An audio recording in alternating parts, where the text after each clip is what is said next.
Muito bem, pessoal, sejam bem-vindos a mais um encontro do NEFI, hoje sob direção da linha temática Filosofia e Fé Cristã, Sextou com Platão. Sim, meus amigos, hoje nós vamos falar sobre justiça a partir do livro 1 da obra A República de Platão.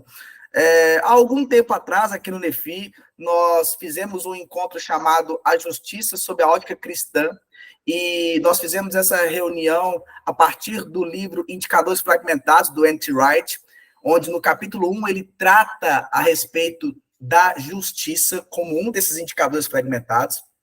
Agora nós vamos ver justiça sob uma ótica filosófica. Então, aquela reunião foi sob uma ótica mais teológica, inclusive nós vamos deixar o link daquela reunião aqui na descrição também, e hoje Juan vai trazer para nós sobre a justiça, sobre a perspectiva platônica, e eu já quero passar para o Juan, porque eu estou muito afim de saber o que o Platão pensava a respeito de justiça. Juanzito, meu querido, é contigo.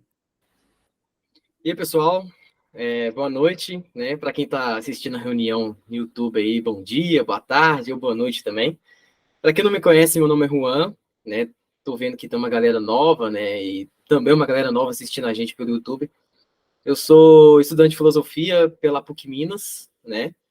E a gente hoje nós vamos tratar, pessoal, sobre o livro 1 da República, né? Aí você pode estar se perguntando, por que o livro 1? Porque o livro 1, ele traz mais perguntas do que respostas, né? É um livro que traz muita reflexão e muitos questionamentos.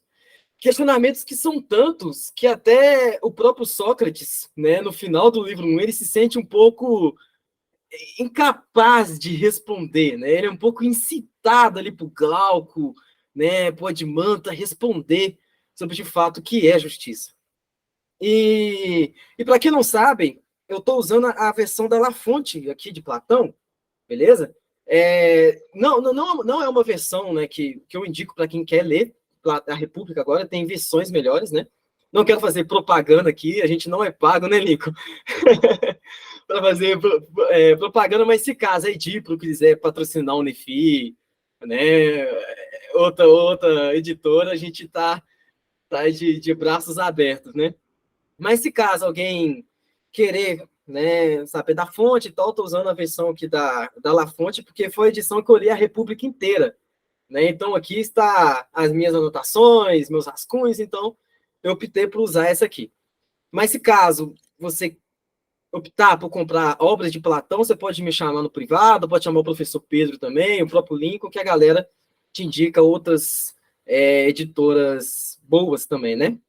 Então, pessoal, por que o livro 1 de Platão? Como eu disse, é porque traz mais questionamentos do que respostas, tá? E o livro 1 de Platão, eu acho ele, de fato, muito, como vou dizer, muito contemporâneo, vamos se dizer assim, né? Ainda mais as indagações sobre o que é justiça e a resposta de cada um dos personagens sobre o que é justiça, né? Sobre o pessoal que está aqui, alguém que já leu alguma obra de Platão? Né? Alguém que já leu alguma obra de Platão? Ou é a primeira vez que está vendo? Ah, o professor Pedro não vale. Nem ele, nem o Lincoln. Esses dois eu não vale, não. Meu primeiro contato, hein, Juan? Você está sendo meu primeiro contato com isso aí. Que responsabilidade, cara. Que responsabilidade. Então, Platão, gente, para quem não sabe, a forma das obras dele são feitas em diálogo, né? E as obras de Platão são feitas em diálogo também, muito devido ao método de conhecimento que Platão também exige, né? O método da maiêutica socrática, né, ou da dialética, né, devido também muito ao método que Platão exige ali nas suas obras, né? Então, Platão, gente, ele não era só um filósofo, vamos assim dizer, né? Mas ele era um baita de um educador, né? O cara era um baita de educador. E não só um educador, ele era um erudito em si, entende? Tem muitas linhas, né, que falam que Platão desprezava a poesia, que Platão fazia isso, que Platão fazia aquilo, né? Mas se a gente for ver Platão de uma perspectiva diferente, não muito, mas uma perspectiva diferente, a gente vai perceber que o cara era muito erudito, né? A forma literária de Platão que ele conta, que ele narra, ele usa muito da poesia, né? Ele usa muito da alegoria, do mito. Temos aí um mito mais que está aqui no livro da República, o mito da caverna, né? Que é o mais famoso dele, né? Tá no livro 7 da República, é fantástico, né? Temos também os mitos lá do Fédon, né? Os mitos que são lindos também, os mitos lá do Fédon. Então, Platão, ele era muito erudito, vamos se dizer, nessas partes, assim. Às vezes as pessoas têm um pouco de dificuldade de ler Platão, porque diferente de Aristóteles, que Aristóteles, ele tem... Eu acho Aristóteles full sistemático, né? Se você lê o Ética Nicomo com a metafísica, tá lá ponto por ponto, ele explicando, ponto por ponto, né? Aquilo tudo. Platão é no diálogo, você vai na raça, né? E o professor Jonas Madureira, ele fala algo que eu acho muito interessante, que é o seguinte. Muitas das pessoas colocam a filosofia grega, por exemplo, como um Thanos, né? A gente falou no começo aqui. Pô, cara, é muito difícil de ler isso, aquilo, mas leia. Pega um livro de Platão, Apologia de Sócrates, leia, né? Leia. Tente interpretar ali a partir da sua perspectiva, né? Leia. Depois disso, você procura um comentador para você ver as partes que você errou, né? Até os comentadores especialistas em Platão, eles não acertam 100%, né? Então, é bom a gente pegar e ler as obras de Platão, sabe? Eu tenho um gosto pessoal por Platão, até na universidade o pessoal fala que eu sou fanzete de Platão. É porque eu tenho um gosto pessoal de Platão, mas eu estou fazendo esse geral aqui para a gente perceber a importância do filósofo em si, né? Porque, infelizmente, hoje a galera monta um Platão dualista, idealista, né? Mas, infelizmente, não é assim de fato, tá? Enfim, galera, hoje nós vamos apresentar aí o livro 1 da República. O livro 1 da República, pessoal, ele é muito importante, eu considero ele como... O livro da República, sim, eu considero ela a obra central de Platão. Por quê? Porque na República, Platão, ele trata praticamente sobre tudo, né? Platão trata sobre a alma, Platão trata sobre a justiça, Platão trata sobre a virtude, né? Platão trata sobre várias coisas. E a República, né, da tradução da Politeia, certo? Eu considero a República mais um livro, já uma opinião pessoal minha, né? Eu até conversei com alguns professores na PUC sobre isso. Eu considero a PUC a República também como um livro muito mais moral e ético também do que, vamos dizer, um livro de construção de uma cidade, vamos dizer, né? Porque ele traz muitos aspectos morais e éticos que, com certeza, mudaram a história do Ocidente. Essa obra, a República, é uma obra central para o homem ocidental. Aqui tem várias noções muito importantes, né? Como a própria crítica a Platão à tirania, a própria crítica a Platão à democracia também, a democracia ateniense, né? A própria questão de Platão com o mal, né? Eu estava estudando na universidade esses dias, e Platão ele trata a questão de Deus e o mal já na República também. Isso é fantástico, né? A gente vai ver aqui, né, que Platão, com os deuses gregos, né, e com os poemas ali de Homero e Hesíodo, ele tinha um pezinho atrás ali, né? Então, Platão ele já trata, né, que se algo é uma divindade, essa divindade não pode correlacionar com o mal. Isso a gente vê muito em Santo Agostinho, por exemplo, né? Então, dá para a gente ver que a República é uma obra muito importante, né, para a história da humanidade.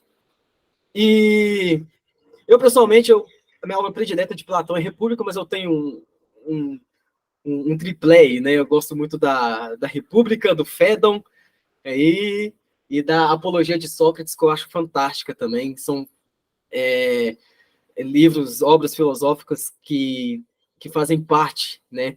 E não só na filosofia também, como até no pensamento cristão, vamos se dizer assim, né? Então, gente, a República, para a gente passando esse contexto todo, ela é muito importante porque ela se mostra um Platão que está preocupado com a polis, um Platão que está preocupado com a cidade em si. A gente volta um pouco, né? Atenas é o centro aí vamos dizer, do povo intelectual da época, né? E Atenas ela estava em uma grande perca, vamos dizer assim, né?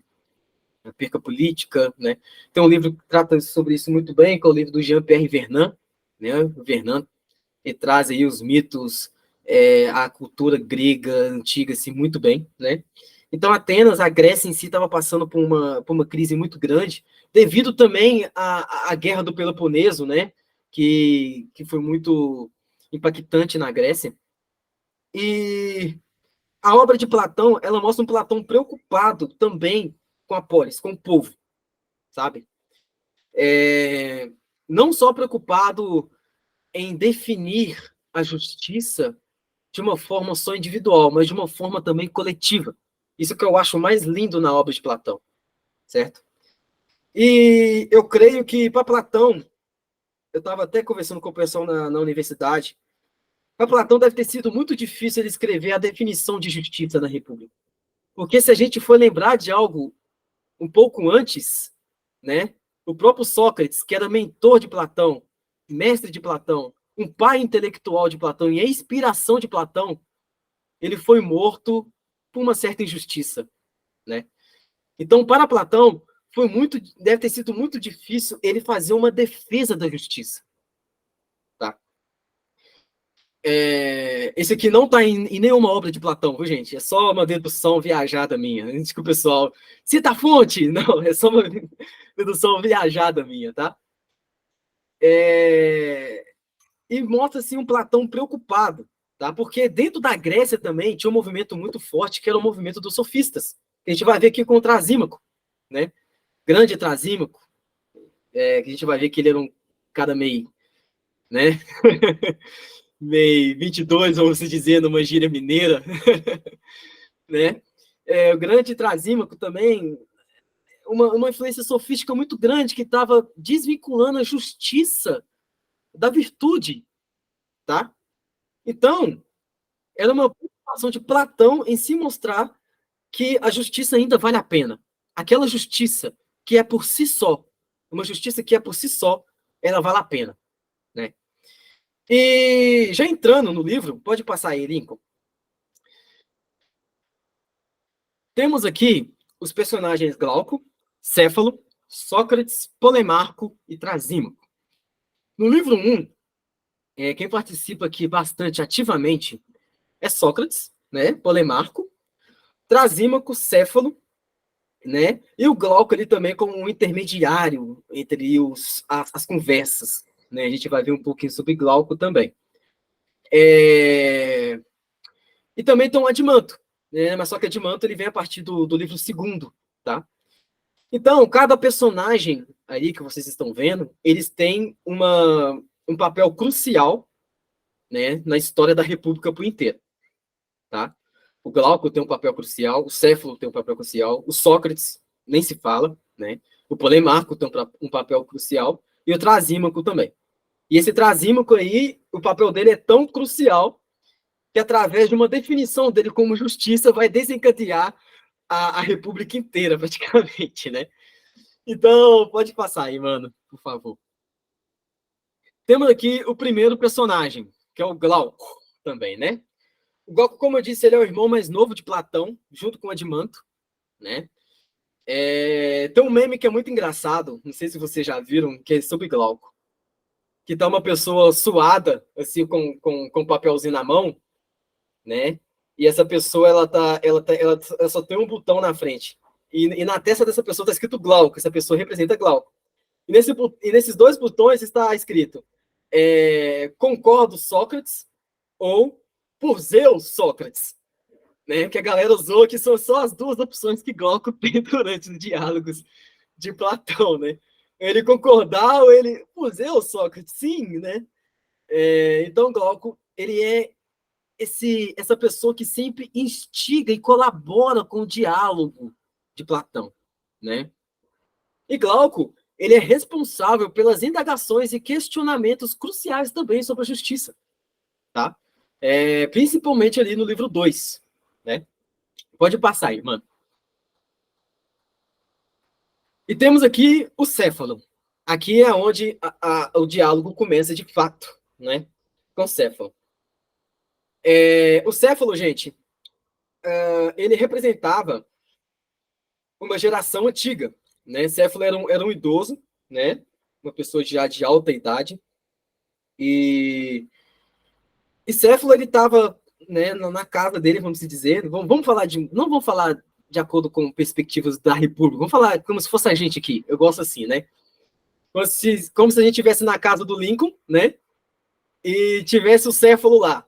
Céfalo lá, velhinho, sentado na cadeira. E Sócrates aparecia, assim, na casa. Porém, a gente não dava muita moral para Céfalo. Inclusive Sócrates. A gente dava mais moral para o pessoal ali do outro lado, a galera nova. Então o Céfalo vira para Sócrates e fala: Sócrates, por que você dá mais atenção para o pessoal novo do que para o pessoal velho? Como assim? Né? Então daí Sócrates vai dar uma atenção para o Céfalo, de fato. Tá? Eu tenho um colega da universidade que ele até fala, né, que eu não chamaria Sócrates para um churrasco. A gente vai ver o porquê. Então, Sócrates, ele começa a conversar com Céfalo. E Céfalo, além de ele representar uma geração antiga da Grécia, né, ele é um comerciante bastante rico, né? Ele fez a sua fortuna aí fabricando escudos, fabricando armas, né? Fabricando armas assim para guerreiros no geral, tá? E ele orienta todas as suas convicções e as suas concepções através da poesia, né? Por ele ser uma geração antiga, ele orienta as suas concepções através, né, da poesia, né, através dos contos, né? Porque ele é de fato essa representação de um povo mais originário, sabe? Imagina na sua igreja, imagina na sua igreja aí, sempre tem aquele irmãozinho que ele sempre vai representar a raiz da igreja, não tem? Sempre tem aquele irmãozinho que vai lá com o terno gravado, com a Bíblia debaixo do braço, ele vai representar a raiz da igreja. Você olha para esse irmão e pensa, cara, esse cara aí, ele é aquele cara que cumpre, e as concepções dele são totalmente... exatamente, Lico, a velha guarda da igreja, né? Esse cara é completamente o anciãozão, né? O cara que representa aí as concepções, né? Então, o Céfalo era praticamente isso aí, né? Toda a sua concepção se orientava através da poesia de Homero, de Hesíodo, tá? Então, a justiça para Céfalo também era muito daquilo que os poetas falaram. Inclusive, que é aqui, eu até anotei o nome dele aqui, eu não quero perder, isso, o Sófocles, eu sempre travo a língua quando eu for falar desse personagem. Então, todo o contexto dele de justiça se baseava nessas figuras. E aqui, Platão, ele traz um ensinamento muito importante para nós também. Que, às vezes, a nossa concepção de justiça, de bem, de belo, disso, de aquilo, pode vir muito do contexto que você habita. Certo? Pode vir muito do contexto que você habita. E a gente vai ver aqui não só com Céfalo, mas com outras pessoas também. A gente vai ver um padrão que Platão coloca nisso. Né? Então, Céfalo, a justiça que ele define é aí, né, o que os poetas disseram, tá? Então, Céfalo vai lá com Platão, né? Ou com Sócrates, e os dois começam a conversar, né? Então, Sócrates fala sobre a velhice, e Céfalo fala que a velhice ela traz... Eu até coloquei a citação aí, mano. Vê se eu tive... Isso, tá aí. Céfalo fala: a velhice traz consigo uma grande paz e o homem se liberta dessas coisas quando os desejos não são tão violentos e as rédeas não se afrouxam. Então, sim, é que, na verdade, realizam palavras de Sófocles. E o homem se torna livre de muitos patrões furiosos. O que Céfalo estava falando? Agora que eu tô velho, né, as paixões, os desejos, eles não vão ficar me controlando mais, porque eu não aguento mais nada. Eu não aguento mais nada. Então, os patrões furiosos, né, do desejo, das paixões, do vício, eles não me controlam mais, né? E ele traz isso como uma grande parte, uma grande satisfação da velhice, né? Então, isso durante o diálogo vai se estender, né? E então, Céfalo fala que a partir disso, vamos dizer que ser velho que é justiça, vamos dizer assim, que quando você é mais velho, é justo você não dever nada para as pessoas, entre aspas, vamos dizer assim, né? Que é totalmente justo você não dever nada para as pessoas. Aí vem o porquê muitas pessoas não chamariam Sócrates para o churrasco na sua casa. Sócrates vira para Céfalo e fala: o que é justiça? Aí pronto. Aí toda a república se desencadeia, né, com a pergunta de Sócrates para Céfalo. Tá, Céfalo, mas o que é justiça? Né? Então Céfalo responde para Sócrates: tá, Sócrates, a justiça é retribuir para cada pessoa o que lhe é devido. Aí que tá o primeiro grande problema. A justiça, gente, é de fato retribuir às pessoas o que lhe é devido? Vamos refletir aqui. Será que é de fato justo retribuir a alguém o que é devido? Né? O Lucas fez uma cara ali, tá refletindo. Será? Então, Céfalo, já ali no primeiro diálogo, ele já lança essa bomba. Justiça é retribuir para a pessoa o que lhe é devido. Então, Sócrates vê aquilo tudo e fala: Céfalo, você tem certeza? Justiça é retribuir para as pessoas o que é devido? Justiça é retribuir para as pessoas o que é devido. Mas vocês lembram aqui que Céfalo era um vendedor, né, de armas, de escudo, disso, daquilo? Sócrates, ele dá uma resposta em Céfalo que, coitado do velho, ele se desmonta tudo. Tá, se a justiça é retribuir para cada pessoa o que lhe é devido, vamos imaginar um cenário aí. Imagina que você tem um amigo, que esse amigo, ele bebeu uns corote, ele tá meio doidão, né? Ele vai lá e ele tem uma arma. Só que antes dele ficar doidão, ele pede para você vigiar a arma dele. Então, um certo dia, ele vai lá e pede a arma dele de volta, mas só que ele não tá muito bem de cabeça. Então, seria justo você devolver a arma para ele? Eis a questão. Seria justo você devolver a arma para ele? Outra questão também. Vamos no nosso contexto aqui também. Uma pessoa, ela foi numa festa, um jovem foi numa festa, e lá nessa festa ele ficou doidão, isso, aquilo. Aí, beleza. E esse jovem, ele foi dirigir. Porém, você tá com a chave do carro. Seria justo você dar a chave do carro para esse jovem dirigir? Sendo que ele não está bem conscientemente, retribuir esse jovem o que pertence a ele, que é o carro dele, não seria muito justo, né? Não seria de fato muito justo, tá? Então, como Céfalo fala que a justiça é retribuir para as pessoas o que é delas, o que é devido a delas, né? Aí Sócrates pega o velho, né? De jeito, né? Então, Sócrates, ele lança essa tacada aí. Eu creio que Platão lançou isso aí, porque de uma forma de sátira também, né? Céfalo, quantas pessoas você vendeu escudo e armas que não estavam muito bem de cabeça? Né? Quantas pessoas você retribuiu a elas alguma coisa, sendo que as pessoas não estavam muito bem para elas serem retribuídas, essas coisas, né? Então aqui Sócrates fala o seguinte, as palavras de Sócrates: alguém tomou emprestadas armas de um amigo que estava em plena posse de suas faculdades mentais.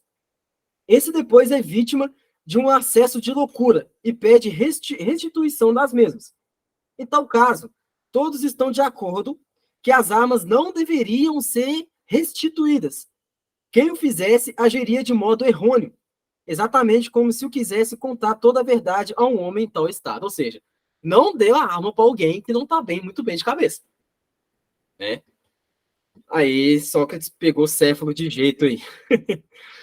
Então você pergunta, então o que Céfalo fez? Céfalo foi lá, como um bom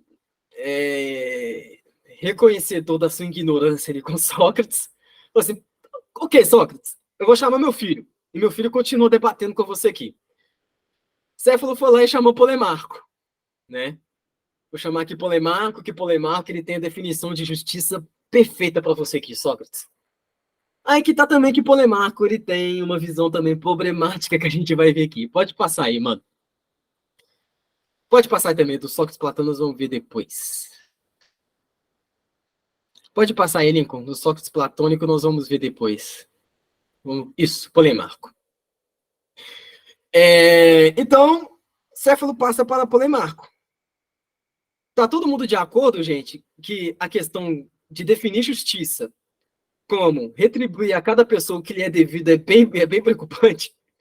Tá todo mundo de acordo com isso aí, né? É bem preocupante. Então, entra Polemarco. Vamos fazer o seguinte, a cada definição de justiça que a gente for fazer, vocês, na mente de vocês trazem para o nosso contexto de hoje, que a gente vai ver muitas coisas que batem com o nosso contexto de hoje, né? Então ele chama Polemarco. E Polemarco, gente, ele representa uma geração jovem. Polemarco era um jovem muito forte, né, saudável. E Polemarco, a palavra Polemarco, significa mais ou menos aí um chefe de guerra, mais ou menos assim, né? E Polemarco, ele optou por uma assistência democrática, vamos se dizer, né, de acordo com a democracia de Atenas. E suas concepções de justiça, Céfalo, a concepção de justiça dele se girava em torno dos poetas, né? Já Polemarco, a sua concepção de justiça era uma interpretação hermenêutica dos poetas. Aqui dá para a gente ver dois tipos de pessoas. Vamos imaginar dentro da nossa igreja de novo. Aquele, a velha da guarda da igreja, como o Lincoln falou, né? E vamos pegar também aquele jovem lá da igreja que começou a estudar, sei lá, calvinismo e arminianismo agora. E está tentando fazer uma leitura hermenêutica da Bíblia, né? Para provar isso, o jovem revolucionário. Para provar a sua tese hermenêutica, né? Que ele tem da Bíblia. Vamos pegar esse exemplo aí desse jovem aí. Então, Polemarco era esse jovem que fazia uma interpretação hermenêutica dos poetas, né? E Polemarco, provavelmente, tem muitos comentadores que falam isso, né? Outros não, que eu já deixo em aberto, né? Porque na filosofia tem muito isso, né? A gente não sabe o que é. Um comentador fala isso, outro fala aquilo, então é bom a gente citar isso. Alguns comentadores falam que Polemarco provavelmente era um guerreiro de frente, ou seja, um chefe, né, de batalha, tá? É como se fosse um general, vamos dizer, né?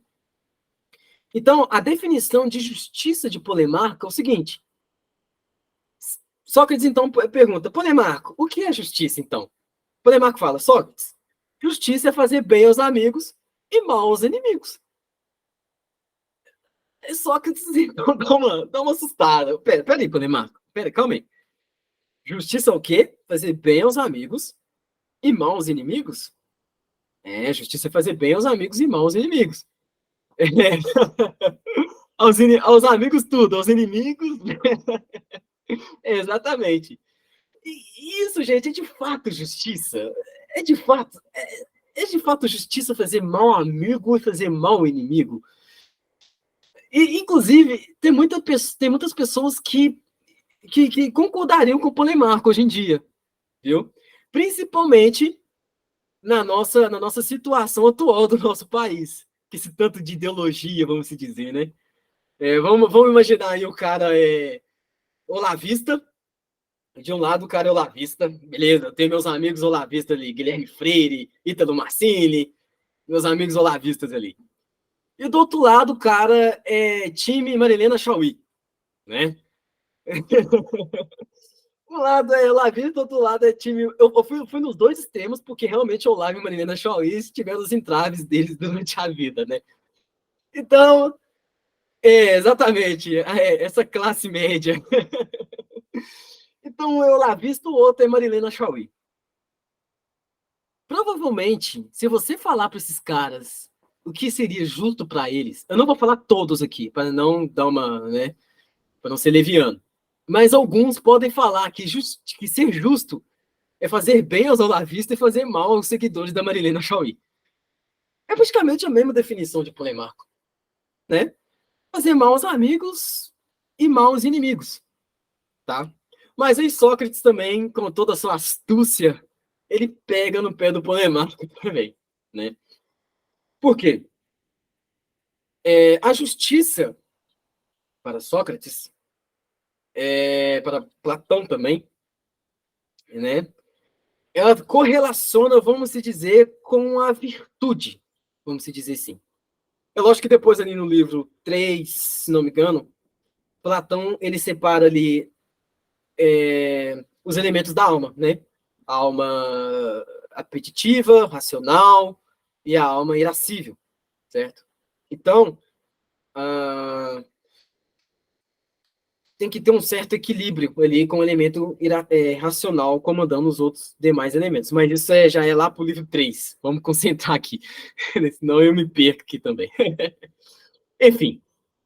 Então, se a virtude correlaciona com a finalidade de fazer o bem e a concepção de virtude pessoal de Polemarco tem como finalidade a fazer o mal a alguém, isso é virtude? Não. Isso não é virtude, é vício. Porque a virtude, enquanto correlaciona com o fim, que é o fazer o bem, né? Se ao contrário ali, a finalidade é fazer o mal, não é virtude, é vício, tá? Aristóteles, lá na Metafísica, ele até fala, né, que a ciência mais elevada de todas, vamos dizer, é o sumo bem, né? Aquilo que é o bem, tá? Então, tudo intrínseco na alma do ser humano, inclusive a justiça, se ele quer agir de uma forma boa, tem que correlacionar com a virtude. E se a pessoa ela não correlaciona a justiça com a virtude, não, e se a pessoa correlaciona a justiça com a virtude, a intenção dela é fazer o mal, né, tem alguma coisa errada aí, tá? Tem alguma coisa errada aí. Porque a justiça enquanto virtude não pode servir para piorar as pessoas. Pelo contrário, a justiça enquanto virtude, ela tem que servir para melhorar o cidadão, né? Essa é a definição de justiça também como virtude, tá? Então, se a pessoa ela tem dentro de sua alma, tô falando aqui de uma perspectiva platônica, tá? Quando a gente fala de alma, é muito bom a gente citar isso, a gente não tá falando de um Gasparzinho. Você lembra daqueles Gasparzinhos que voam assim, né? A gente tá falando também daquilo que está intrínseco no ser humano, né? Do movimento vital do ser humano, tá? Do intelecto também, a gente pode se dizer do ser humano.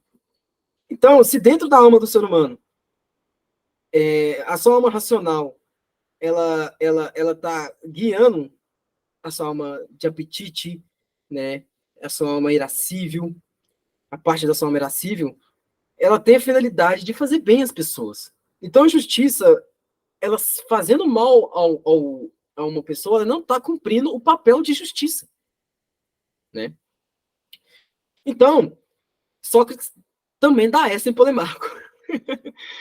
Né? Deixa Polemarco meio, né, meio bamba ali. E Sócrates também faz uma pergunta bem simples para Polemarco também. Tá, Polemarco, justiça é fazer bem aos amigos e mal aos inimigos.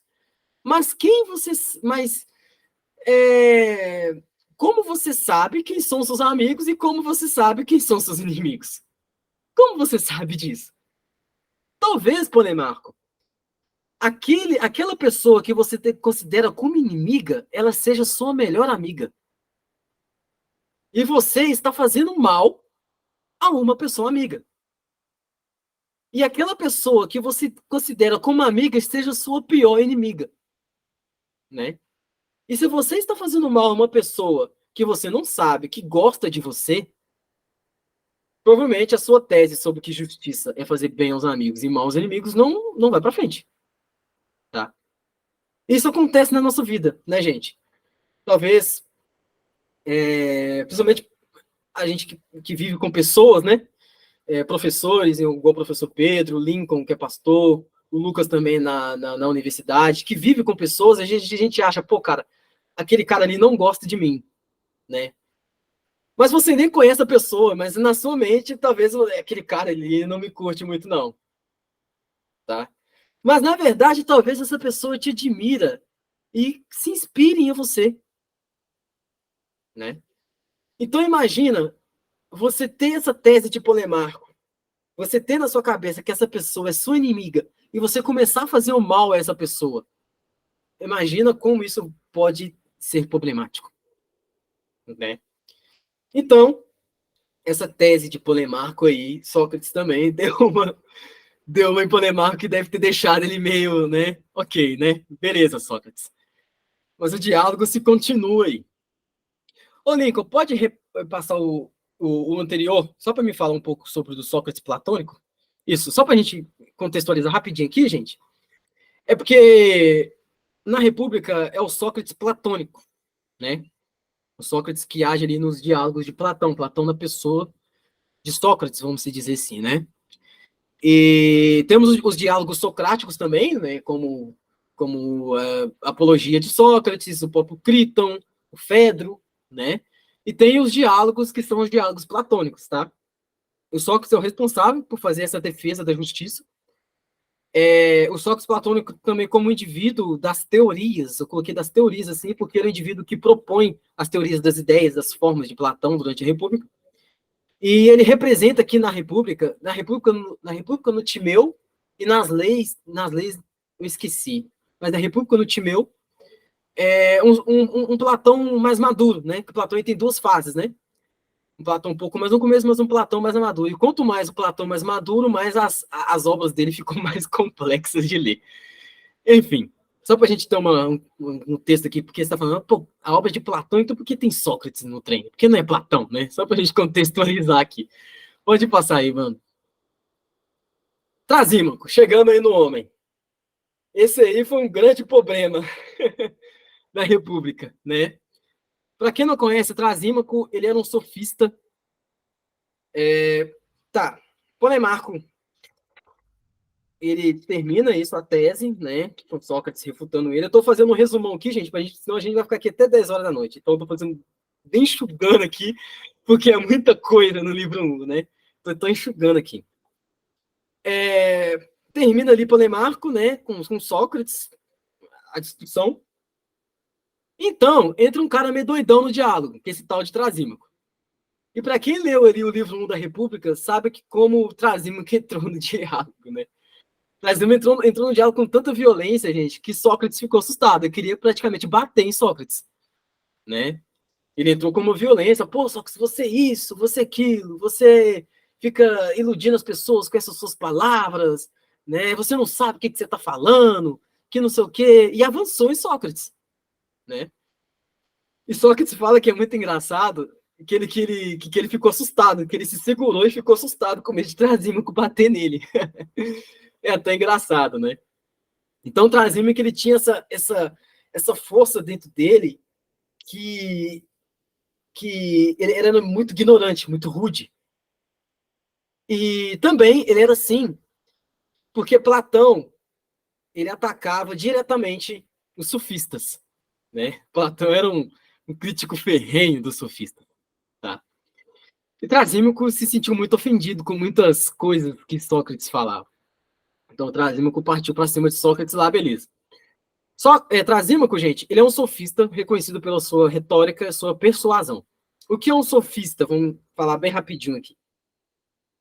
Um sofista é aquela pessoa, né, vamos dizer que vamos colocar no nosso ambiente contemporâneo hoje para a gente entender melhor.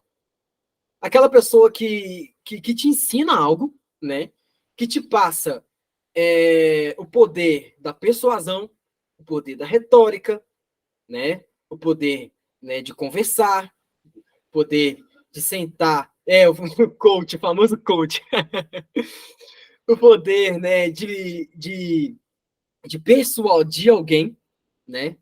Mas só que o sofista, ele tem uma coisa. Ele não se importa com a verdade. Ele tá nem aí pra verdade, né? Pro sofista é o seguinte, você pode estar no diálogo, você pode estar até debatendo. Imagina você numa roda lá no FMG, lá no centro da FMG, debatendo sobre, sei lá, a reunião do Lincoln semana que vem, sobre o aborto, né? Você debatendo sobre o aborto. Tá.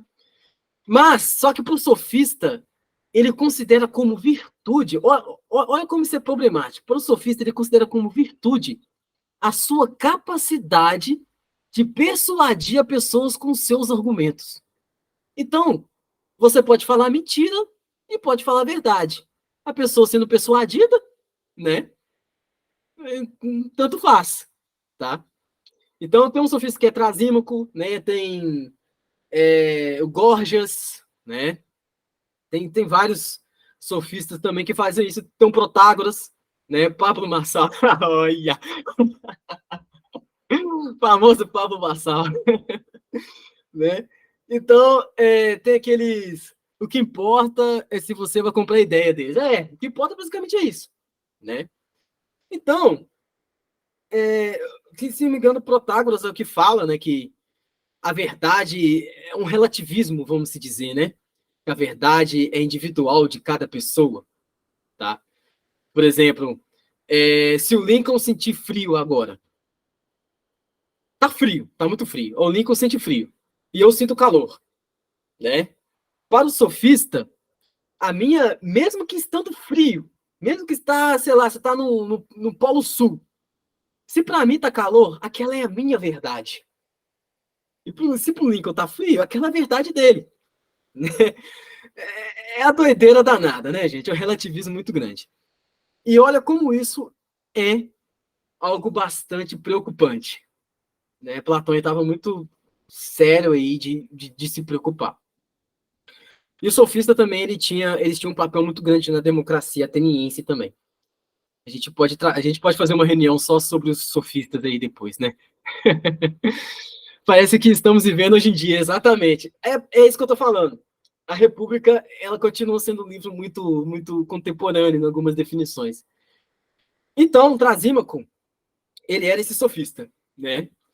Então, ele vira para Sócrates e fala assim, Sócrates, a justiça é nada mais, nada menos que o poder do mais forte. Isso que é justiça. Beleza.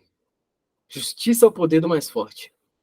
Ou seja, para Trasímaco, a justiça era o poder total, vamos se imaginar, no governo, no Estado. Isso era justiça. Né? Aquele que tinha um poder, aquele que tinha toda a sua força de persuasão, né, de retórica, de poder mesmo na sociedade, né? A justiça é o poder dele. Isso é muito preocupante. Isso desencadeia várias coisas durante a República, né? Desencadeia várias coisas durante a República. Então, Trasímaco fala que a justiça é o poder do mais forte, né? Para Trasímaco, o Estado que faz as leis e as aplica, né? O governo que controla o Estado, né? Vamos dizer que, o governo que controla o Estado é o setor mais eficiente da sociedade, e o governo não faz as leis, né, contra seus próprios interesses, ele é absoluto. Isso parece muito uma tirania, né? Então, o contra-argumento de Sócrates era o seguinte: Trasímaco, ele realmente pega Sócrates aí, tá? Mesmo que seja um argumento descaradamente falho e errado, mas ele pega Sócrates, né? Porque ele consegue, como era um sofista, né? Essa arte da retórica ali, né? Inclusive, ele consegue aí desencadear o problema da República, vamos se dizer, né? Então, o contra-argumento de Sócrates é o seguinte: olha, Trasímaco, simples, os governantes também erram, né? E uma coisa aqui também, se uma pessoa é governante, isso aqui é um pouco complicado, mas eu vou tentar esclarecer aqui de uma forma bacana aqui para a gente entender. Se uma pessoa ela é governante, beleza. E essa pessoa, ela não é comandada pelo elemento da sua alma que é racional, mas sim comandada pelo elemento da sua alma que é apetitivo e irascível, essa pessoa ela não vai ter controle sobre si mesma. Essa pessoa ela sempre vai ser escrava dos seus apetites, e escrava também, né, de outras coisas de fora. E também essa pessoa ela nunca vai conseguir se satisfazer. E esse poder que você diz que é o poder do mais forte, pode se virar contra o próprio governante, né? Imagina aqui, uma pessoa é ditadora, é um ditador, né? Vamos pegar aqui um ditador bem famoso aí, vamos pegar Hitler, por exemplo, né? Já que a galera gosta de polêmica, vamos pegar Hitler, por exemplo. Hitler, com certeza, o elemento racional dele não estava batendo muito bem, né? Era o apetitivo, irascível. Eu quero poder, eu quero mais, eu quero isso, eu quero aquilo, né? A minha parte é mais importante que o resto do mundo. Eu quero isso, aquilo. E o irascível, gente, é aquela coisa de combater, né? Aquela raiva, vamos se dizer, né? Irascível interliga com o apetitivo. E essa pessoa ela fica fora de si, porque ela quer muito mais poder. E ela nunca vai conseguir se satisfazer desse poder, né? Então, provavelmente, por essa pessoa ela está cega e o elemento racional dela não está devidamente em clareza, essa pessoa ela vai ser escrava das suas concepções e da sua paixão. Então se volta tudo, né? A justiça, então, ela não pode ser o poder do mais forte. Por quê? Porque se ele fala que a justiça é o poder do mais forte, a justiça se volta para essa pessoa que se diz o mais forte, então cadê a justiça aí? Ela não pode ser o poder do mais forte, né? É uma questão complexa, né, para a gente ver como realmente Sócrates teve um trabalho para responder isso. E aqui, depois que acontece essa treta aí, entra a questão que vai desencadear de fato o resto da República, né? O mito da caverna para responder isso, o livro 3, 4, até o 10 dá para responder isso, que trazemos com o fala. É melhor que a injustiça é melhor que a justiça. Por quê? Porque a injustiça traz mais benefícios do que a justiça. Aí o bicho pega. Pronto, aí tá o caos. Fico imaginando o pessoal lá sentado na casa. Gente, isso tudo eu acho que é numa varanda lá do Pireu. Essa na varandinha, imagina a treta que deve ter dado lá, né? Beleza. E dá pra gente ver claramente a preocupação de Platão com isso, gente. Que é o seguinte, ora, a juventude da minha cidade, a juventude do meu país está sendo influenciado por esses caras que acham que a injustiça é mais satisfatória que a justiça. É uma bomba jogada na mão de Sócrates gigante. Porque o que está em jogo ali, gente, não é só um joguinho de opiniões. Aqui não é Twitter, né? Aqui não é um Twitter, não é um joguinho de opiniões. Aqui são definições que, às vezes, esses sofistas estavam influenciando vários e vários jovens a crerem que a injustiça é mais importante do que a justiça. Então, Sócrates, ele se acha incapaz de responder isso, né? Porém, ele se vê em um dever moral e ético de responder isso.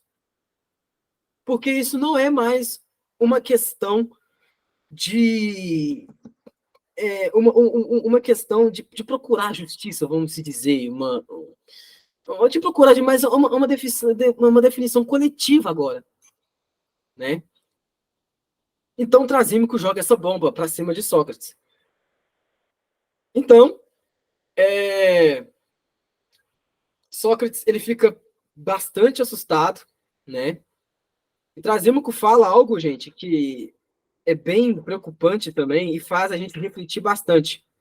Ele fala o seguinte: isto porque vocês condenam a injustiça não pelo temor de cometê-la, pelo contrário, mas pelo medo de ter de sofrê-la. Imagina, ele jogou essa bomba no meio da roda da galera lá, né? A galera lá conversando e joga essa bomba lá. E ao terminar essas palavras aqui, Trasímaco pretendia retirar-se, né? Ou seja, eu joguei a bombinha aqui, agora eu vou meter o pé e Sócrates, né, que se ferre com essa galera aí, né? Porém, Sócrates, com toda a educação dele, ele fala: divino Trasímaco, né? Você pensa em partir depois de um discurso desse tipo sem ter esclarecido de modo suficiente o tema para nós? Ou sem ter refletido bastante para constatar se as coisas assim devem ser postadas ou não? Ou seja, você vai meter o pé assim sem... né? Então, isso desencadeia já o resto da República inteira. Tá? Então, o que eu vou fazer, gente? Eu não vou responder a resposta de Sócrates para Trasímaco. O que eu vou fazer? Se vocês optar, a gente pode estudar aí um pouquinho de cada livro, né? Tranquilo, tá? Ou então, vocês podem ler aí o livro 2, o 3, o 4, vamos se dizer aí, né? Eu estou instigando a vocês a lerem Platão, um Platosete aqui. Se vocês ficaram curiosos, assim. Mas, falando aqui por alto, né? Tô brincando, né? Só para a gente esclarecer aqui, para a gente terminar aqui e passar para as perguntas. A definição de justiça aqui para Sócrates, aqui agora, não vai ficar mais no âmbito pessoal apenas. Mas é o seguinte: a justiça, agora, ela vai partir de mim. Eu preciso encontrar justiça em mim, para que, através dessa justiça que é encontrada em mim, eu possa encontrar justiça na polis, na cidade. Isso é fantástico. Isso é fantástico, né? Então é por isso que Sócrates parte lá para a cidade ideal dele, né? A República de Platão. Porque Sócrates vai montar aí uma cidade aí, né? Onde as pessoas encontram, onde ele está tentando localizar a justiça em cada pessoa, assim, para depois buscar a justiça no geral, tá? Então, gente, vamos passar para as perguntas aqui, porque eu falei para cá. Como eu disse, é um tema bastante longo, né? A gente podia ficar aqui até amanhã, né? Mas vamos partir para as perguntas aqui. E a primeira pergunta, gente, é bem simples. Já que a gente escutou a definição de justiça de Céfalo, de Polemarco e Trasímaco, eu quero saber de vocês, o que é justiça para vocês? como os diálogos socráticos, eu diria que eu vou entrar em aporia, né? Você acaba entrando em aporia, né? É a não discussão, né? É o não andamento da discussão. Eu já sabia, como leitor de Sócrates, eu já sabia que o Juan não ia dar a definição. É muito difícil também chegar a uma definição dessa, né? Tem algo, né, que você falou que eu acho que é o primeiro argumento. Eu não lembro de quem. Quem foi o primeiro a argumentar do livro 1? Acho que você deu o exemplo. Era o Foi Glaucon? Céfalo. Hã? Céfalo. Isso. O argumento dele, eu acho que o Kant copiou isso, me lembra muito o argumento da questão do dever, né? O dever moral em Kant. Você deve agir pelo dever.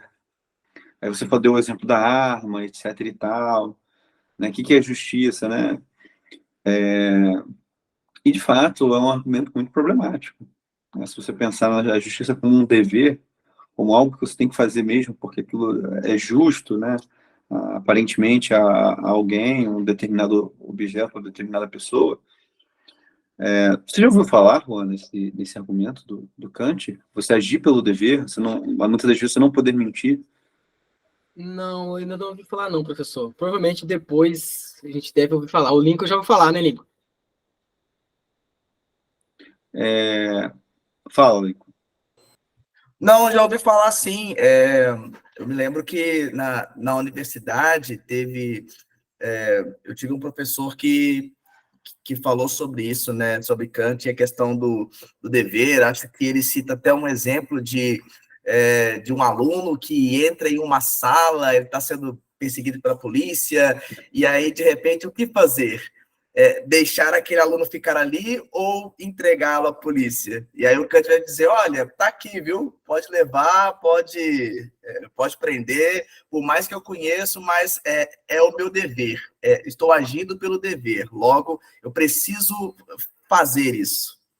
Pois é, pois é. E eu acho que tem uns dois exemplos, assim, bem pesados. Eu já ensinei isso em sala de aula. Ensinei não, mas eu dei esses exemplos em sala de aula, que um dos problemas em relação de você agir pela essa moral, por esse dever, né, de, nossa, eu tenho que dizer a verdade a qualquer custo, tem que cumprir a lei a qualquer custo, e essa coisa daquela frase que eu não suporto é que, como é que é? Lei não se questiona, né? Lei se cumpre.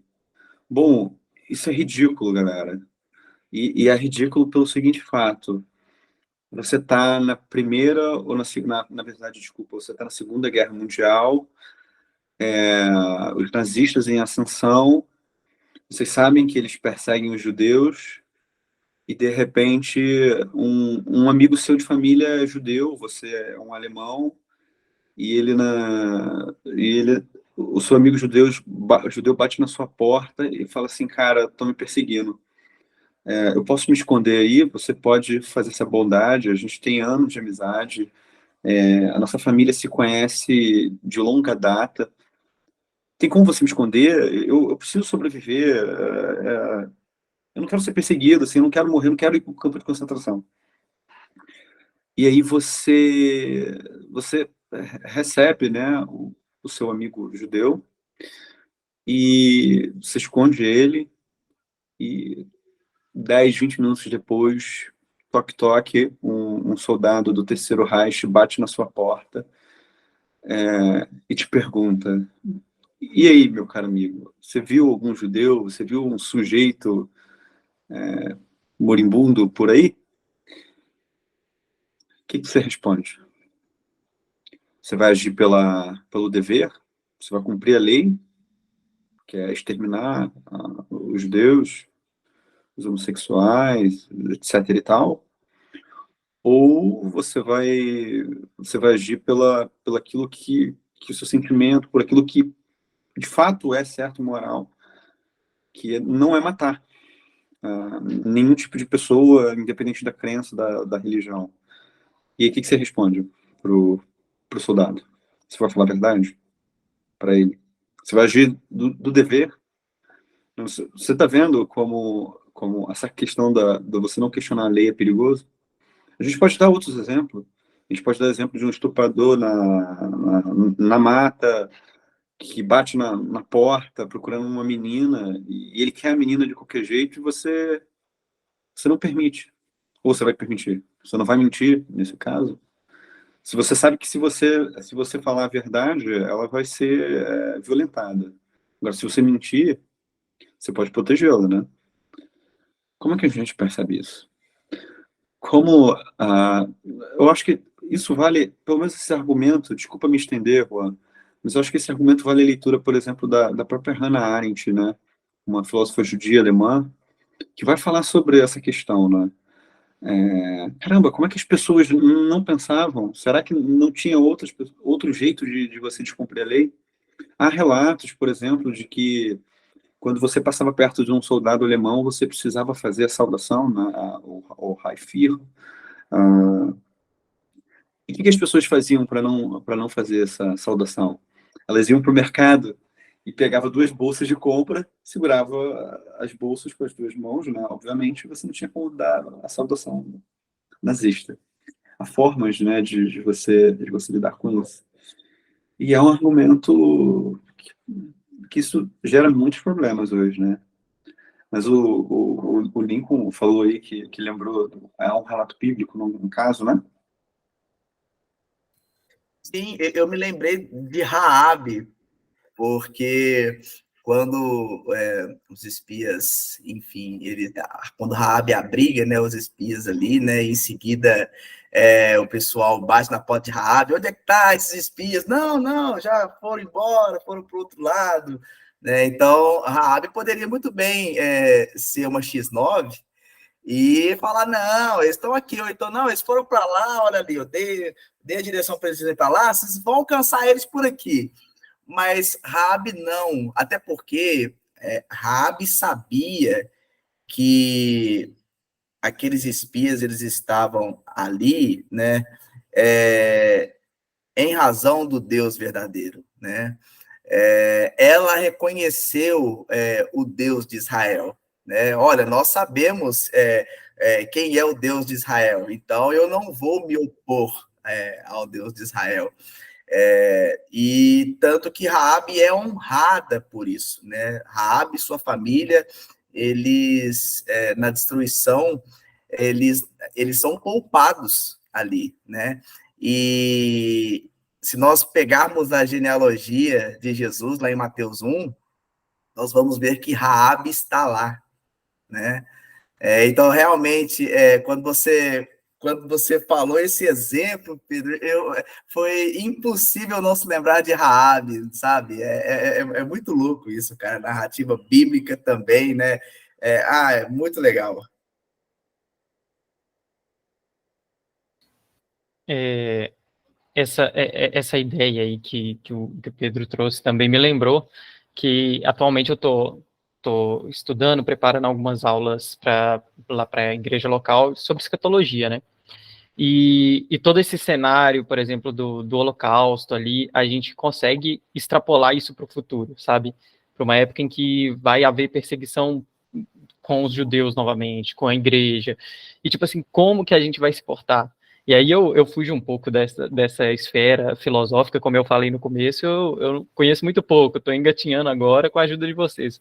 Mas quão difícil é levar isso em consideração, sabe? Como que eu vou agir? Como que eu nego? Eu falo a verdade? Eu protejo, sabe? E isso é um tipo de atitude que a gente vai ter que levar em conta em algum momento. A gente, assim, eu falo, se estivermos vivos, ou de qualquer forma a igreja, né, desse momento, vai ter que levar isso em conta. Como que vai agir? Quais serão as consequências de agir assim? E aí a gente puxa também o exemplo bíblico de Raabe, que o Lincoln citou. Então, é muito complexo, tipo, você tentar estabelecer, firmar uma coisa ali, a justiça, o que é certo e tal, é bem interessante esse aspecto da filosofia, gente. Nossa, que desafio. Eu gosto muito de um conceito do N.T. Wright, a gente até falou sobre ele quando nós falamos de justiça sob a ótica cristã, né? Até fiz questão de pegar o livro aqui, o Indicadores Fragmentados. Quem não lê... não vai... tô com esse negócio de cenário agora. Mas, enfim, indicadores fragmentados do Anti-Wright. E ele vai dar uma definição de justiça que eu acho legal, que ele vai dizer o seguinte, lá na página 25, né?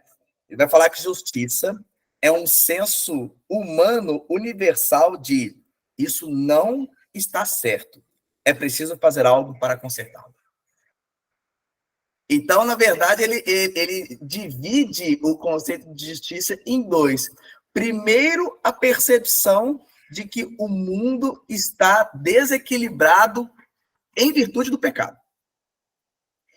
E logo em seguida ele vai falar o seguinte, olha, percebendo que o mundo está desequilibrado por conta do pecado, nós precisamos fazer algo para consertar isso. Como que nós vamos fazer isso? Como que nós podemos ser agentes de justiça em um mundo desequilibrado pelo pecado?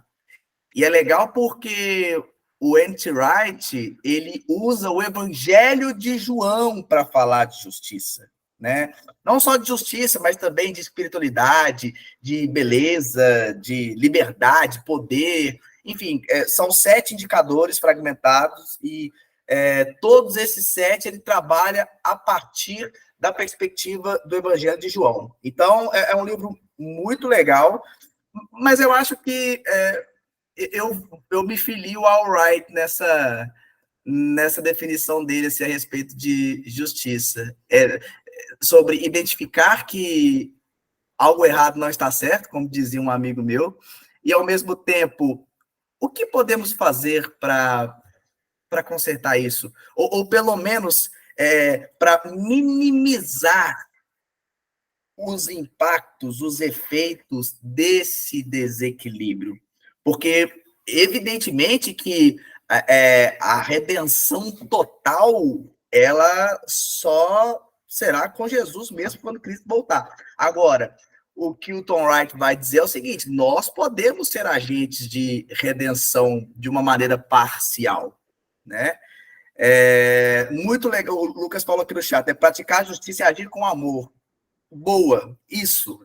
O Wright ele vai desenvolver mais ou menos nessa linha, sabe, mano? Então, eu acho que eu fico com essa definição do Wright porque eu acho ela bem interessante, né? Eu acho que mais fácil do que definir o que é justiça é definir o que é injustiça.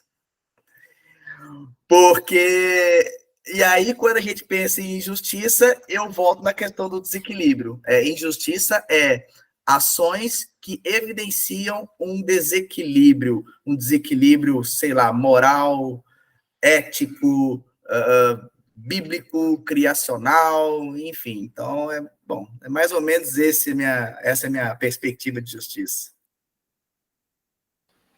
Cara, isso que o Lincoln falou agora é bem platônico. É muito platônico, né? Muito interessante, Lincoln. Muito interessante. Porque ele mesmo fala isso, né? Acho que é no livro 9. Não se me engano, no livro 9 e um 6. Fugiu aqui agora. Que todo o Estado que comete injustiça, né? Tudo aquilo que comete injustiça, ela tem como antecessor o desequilíbrio, né? Ela tem como antecessor aquilo que é se jogado aos vícios, né? Aos prazeres do corpo, né? Então, é bem interessante citar isso aí, muito interessante, porque a justiça, de fato, ela também implica uma harmonia, né?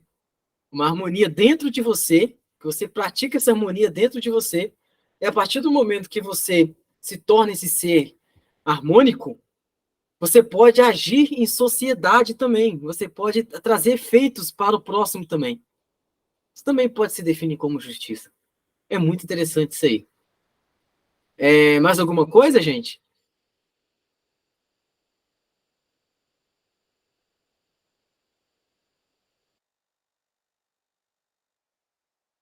A justiça seria, então, um caráter subjetivo? Pegada essa pergunta aí, hein? É para responder por perspectivas platônicas ou... Essa aí. Então, Maria, se eu vou para responder em perspectiva platônica, talvez o professor Pedro possa até me ajudar nessa aí, o mestre Pedro pode até.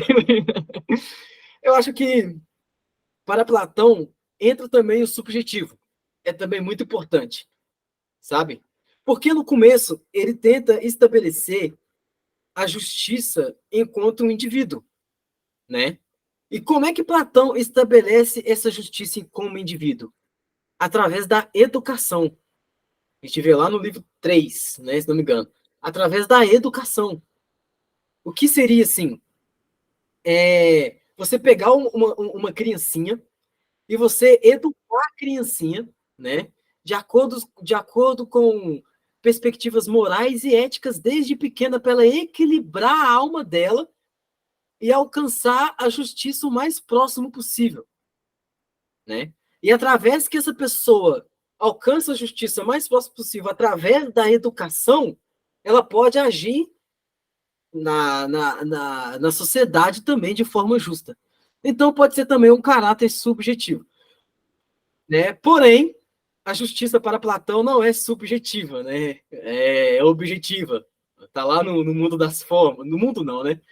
Eu tenho uma professora que quando fala mundo, ela quase bate na gente. Está lá na forma inteligível, né? Então, mas ela também tem um caráter subjetivo. Pode falar, Lucas. Ó, de novo, hein, gente? É uma pergunta de um leigo. Mas, assim, nesse caso, se você puxa o subjetivo, você não vai acabar caindo no relativismo que foi comentado lá atrás? É um grande problema. Pois é. Vai cair pode cair no relativismo, né? Mas só que, respondendo por perspectivas platônicas aqui, de novo, por que não pode cair em relativismo para Platão? Porque a justiça, ela existe em si mesma.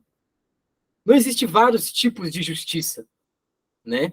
A justiça, ela existe em si mesma, tá? E a justiça para Platão, ela também se encaixa como causa, entende? Então, se você, através da sua alma virtuosa, né? Através da sua alma equilibrada, né? Do movimento racional, comandar o apetitivo, o seu elemento de raiva e tal, você pode agir de forma justa, porque a justiça vai servir como causalidade na sua alma, entendeu? Então a justiça ela é por si mesma, sabe? É um pouco viajado? Pode ser. Mas é a perspectiva platônica, né? Pra gente não falar de um certo relativismo, entendeu? Mais alguém, gente, quiser responder essa bomba do Lucas aí também, podem ficar à vontade.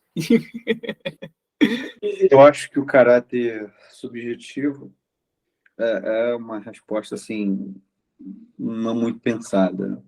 E aí a gente cai no perigo da questão da opinião, que eu acho que quase nunca importa.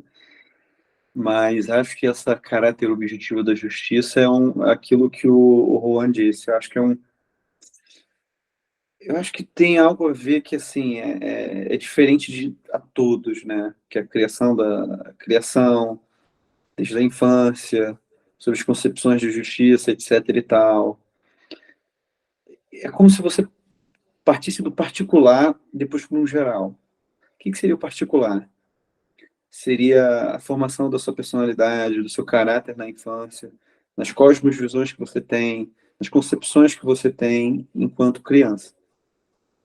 Posteriormente, com educação, escola, conhecimentos históricos, filosóficos, sociológicos, você já tem um aparato de justiça, acho que um senso geral, né, de justiça oriundo da sociedade. Então, assim, eu acho que você tem, obviamente, influências que só cabem a você, vindo dos seus pais. Então, você pode ter uma concepção de justiça própria, porque isso você adquire com seus pais, com a criação. Mas eu acho que também essa concepção de justiça própria também vai numa esfera muito maior que a concepção de justiça né, naquilo no macro, né, no geral, né, que é comum a todos nós. Eu acho que, assim, essas concepções de justiça que a gente ensina aos nossos filhos ou às crianças, vem também de uma influência dos pais com a concepção geral, que é comum a todos nós, assim, tanto do Estado quanto das leis, etc. E tal. Eu posso estar falando uma grande bobagem, tá? Mas não é minha área ética, política. Obviamente, né? De Platão, Sócrates, né? Eu sou especialista em filosofia antiga, mas gosto muito, mas eu acho que é uma questão que não se esgota. Toda definição é difícil, né? Porque definir é dar fim. E dar fim é algo que é uma dificuldade imensa. Você lê os diálogos platônicos, socráticos, você vai ficar completamente horrorizado. Porque você pega o título do Mênon, por exemplo, o diálogo Mênon, o que é a virtude? Bom, Platão o Sócrates dá uma respostinha, mas você não tem uma definição pronta, você não tem, não é um Aristotélico, né? Então, o que eu acho interessante nessas questões é aquilo que a gente está fazendo aqui. É filosofia crítica, é o debate, é seguir pensando. Essa aporia é você seguir pensando possibilidades de ser, existir, de concepções, que acho que é o que mais encanta na filosofia. Então, assim, a gente pode dar uma definição de justiça, mas será que será que esgota a questão? Não? O que de fato é justiça? Será que vai esgotar? A gente, sei lá, pode falar sobre o amor, mas, bom, será que a gente sabe a dificuldade do que é? Gente, é que nem definir o que é filosofia. Os meus alunos me perguntam isso, as pessoas ao meu redor perguntam isso. Eu tenho uma dificuldade imensa, imensa, imensa. Porque se você pergunta um físico o que é física, ele vai responder. Se você pergunta um matemático o que é uma matemática, ele vai responder. Agora, a filosofia, você só vai saber de fato o que é filosofia quando você estiver dentro dela, dentro das próprias questões, dos próprios problemas da filosofia. Vocês conseguem compreender isso? Por exemplo, quando Sócrates está falando de justiça, quando Platão está falando de justiça, ele está vivendo um momento da criação de uma polis, pensando num estado ideal. Quando o Sócrates, no Fédon, fala sobre a imortalidade da alma, gente, ele está na iminência da morte. E os relatos dizem que ele estava super feliz de estar ali, assim, pronto da morte, porque era a passagem, era a purificação de uma vida ruim para uma vida muito melhor. Então a filosofia tem um contexto, sabe? E eu acho isso muito difícil, porque é a tarefa do historiador e do filósofo, é se adequar a determinados conceitos e ter a imaginação, que é muito difícil, a mente, na verdade, desculpa, você tem a mente de 2.000 anos atrás, 2.500 anos atrás, que caramba, não dá. O que os caras viviam? O que os caras pensavam ali em relação a isso? Então, é uma dificuldade enorme. Eu entendo a angústia de vocês, tanto do Lucas quanto da Maria Paula, mas qualquer definição que a gente der aqui não vai, sabe, não vai satisfazer vocês. E essa é a beleza da filosofia. Fiquem tranquilos, isso é normal. Isso é normal. Deixa eu tentar ler aqui. Uhum. Pois é, Lucas. Pois é. A filosofia lembra um pouco o cristianismo nesse aspecto. Você pode até tentar explicar para alguém de fora. Dá para fazer, mas é diferente de realmente viver aquilo. Pois é, há coisas que a experiência é um fator determinante, né? Sabe? E eu nem sei se desculpa, eu posso cometer uma heresia aqui, o Lincoln não me... Mas será que também a experiência basta, né? Na questão da fé, pode bastar. Concordo, é uma questão de fé, né? É uma experiência pessoal que você tem. Entendeu? Agora, eu não sei se em outras áreas a experiência só também basta, né? Enfim, ó, são questões. É difícil. É difícil. A gente vem doidos por respostas prontas, mas muitas das vezes não tem respostas prontas, né? Mas é claro, em certos âmbitos, por exemplo, no âmbito do direito, você tem que ter uma definição coerente do que é, não é uma definição totalizante, mas é uma definição coerente do que é justiça. Até porque se você pergunta para o advogado o que é justiça, ele hesita em responder, né, cara, acabou.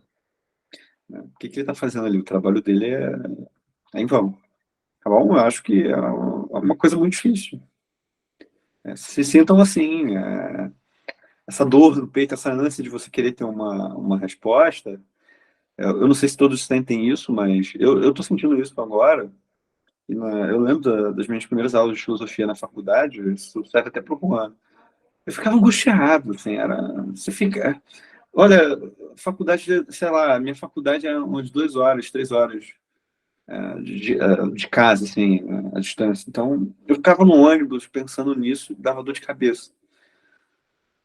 E que angustia. Mas é um trabalho de formiguinha, mas é um trabalho que nos dá muito resultado. Tá bom? Eu encerro a minha fala aqui, mas eu tô bem feliz, tô bem satisfeito, Juan. Parabéns pela palestra, né? Pela fala. É isso, né? Eu acho que só sei que nada sei. Né?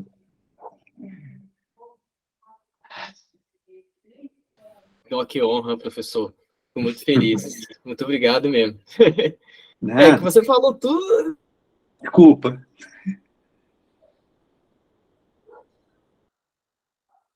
A ânsia a ânsia diária do estudante de filosofia, né? Pois é, Você querer ter todas as respostas, mas não tem resposta de nada. não Você é? tá lá, Pois é, pois é. não tem resposta de nada. Fácil duvidar de tudo, né? Difícil é duvidar de si mesmo, né? Sim.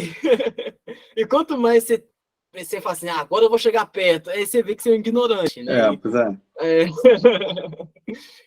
se não tiver resposta, não tem filosofia, pois é. É um É caminho, né? assim mesmo. Um caminho. Exatamente. Dá pra gente ver até a própria dificuldade de Platão para definir o que é justiça. O cara teve que montar uma cidade ideal para definir o que Tem. é justiça, né, cara? Enfim, gente, já tá ficando tarde, né? 9h30. Então, vamos ficar por aqui. Que bom que vocês estiveram aqui com a gente para nós ficar refletindo e falando sobre justiça, né? Se vocês quiserem ler A República, fiquem à vontade, né? É um livro excepcional, tá? Eu, como estudante de filosofia, às vezes as pessoas falam assim, eu quero ler Platão. Eu falo, cara, pega um livro e lê. Eu não tenho muito dessa, para você ler Platão, você tem que ler 50 livros do Giovanni Reale. Não, cara, pega um livro e lê, cara, entendeu? Se você quiser ler Platão, A República, pega e lê, entendeu? Se você não entender, tem vários vídeos, aulas de professores explicando, né?